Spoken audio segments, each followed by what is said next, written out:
For today's video mga abyan, kahapon sa aking reels may nag-comment doon na nagtatanong kung ano ang technique paano mabilis na dumami yung ating mga alagang pato.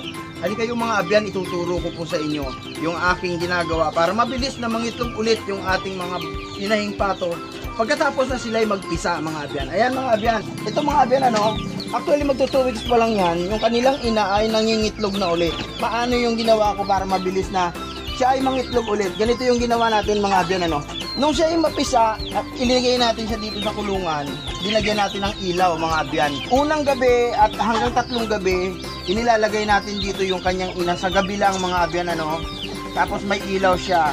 Tapos pagka umaga, maghapon, yung kanilang ina ay pinapakawalan natin dito sa ground para makapag-meet kaagad siya dun sa tandang nating pato.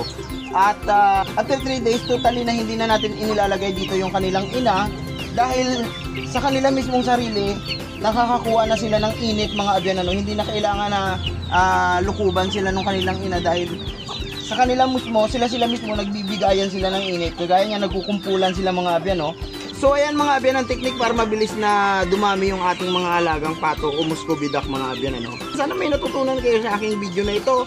Hanggang sa muli kong video. Salamat sa suporta!